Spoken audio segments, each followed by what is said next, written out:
Hey everyone, welcome to the Wilson Homestead. So today I'm going to have to say one last goodbye to my garden. We have a frost advisory, so I want to go down there and get all of the peppers out and bring them up and do something with them, and I have a few other things to show you, so let's get to it. Alright, I'm down here in the garden, and since they are calling for frost, I'm going to go ahead and pick all of the peppers, which have done really well this year. I'm really pleased. This is the best my peppers have ever done for me. I have snacking peppers in the front, then Marconi, then Corbaci, then banana peppers, then jalapenos in the back. So let's get started. I'm going to start with these snacking peppers first.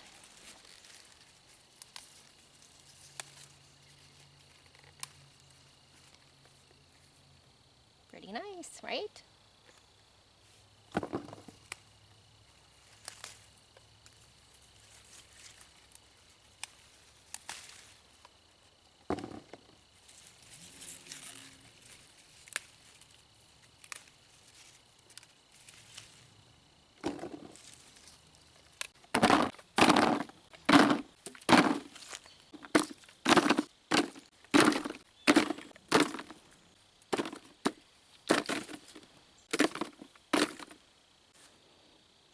Alright, that is it for the snacking peppers. Now I am going to get started on the Marconis.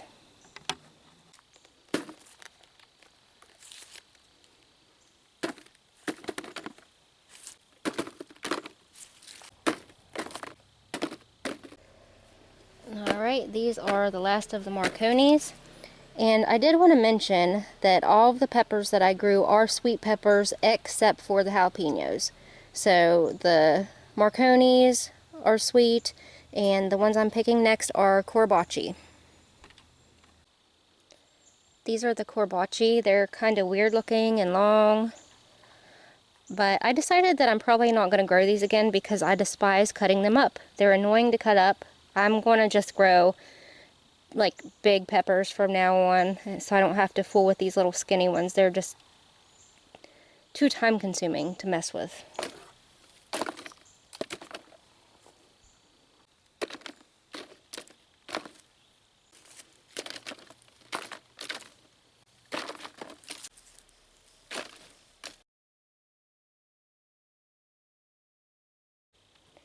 Alright, that is the last of the Corbaci, and I will tell you that they are very prolific. So they might be annoying to cut up, but if you can get past that, that pepper produced way more than any of my other ones. Alright, now for the sweet banana peppers.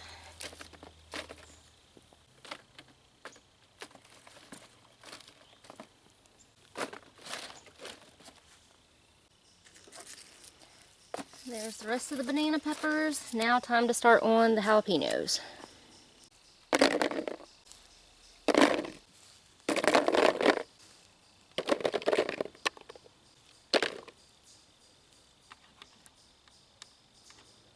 Alright, that's it for the jalapenos. I only had 2 plants of those because I don't like spicy hot food, so 2 is plenty. And I also only had 2 of the sweet banana pepper plants. So they actually produced pretty well for only having 2 plants. The Corbaci and Marconi, I had 4 plants of each of those. And then I had 12 plants of the snacking peppers. Alright, the pepper harvest for this year is in the books. I got about 4 gallons of sweet peppers there. And what I usually do with the sweet peppers is I dice them up, I portion them into 1-cup portions and vacuum seal them, and then that way they are in the freezer ready to go anytime I need to use them for recipes.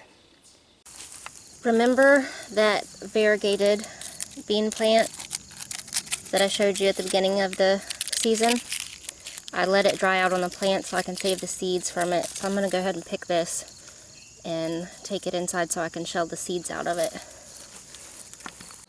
The cucumber vines are totally done. There's a few cucumbers here and there that I missed.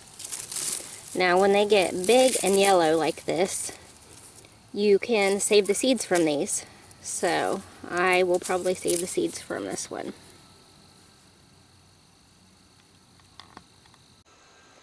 This is the perennial bed, and if you remember, it used to look like a jungle and be filled with perennial hibiscus. So I went through and dug almost all of them out. That is the only one I left. So now I have a lot more room for some pretty things.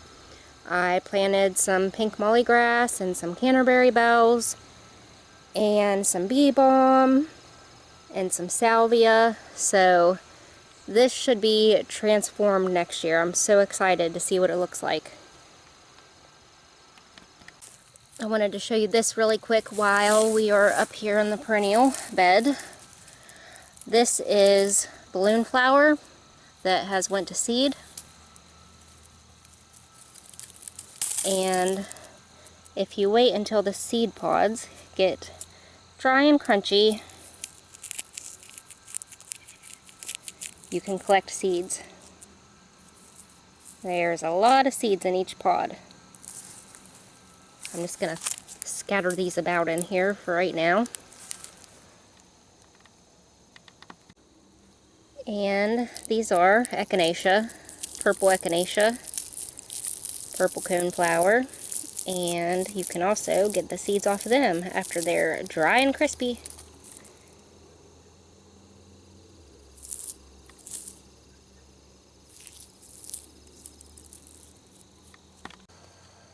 These are the climbing petunias that I planted this spring. They're pretty much done now. And I just wanted to show you real quick that you can harvest the seeds from these too. You just wait until the seed heads get brown and crunchy, and you can get the seeds out of there. See all the seeds stuck there? Save them for next year.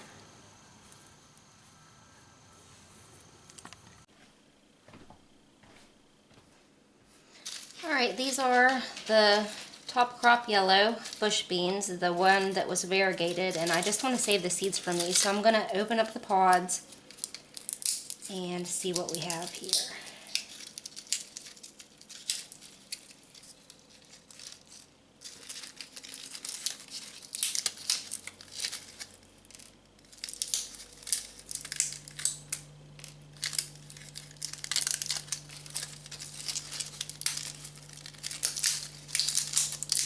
You can hear how dry these are. You want to let them get good and dry on the plant before you bring them in and harvest the seeds. Did I get all of them? One more here.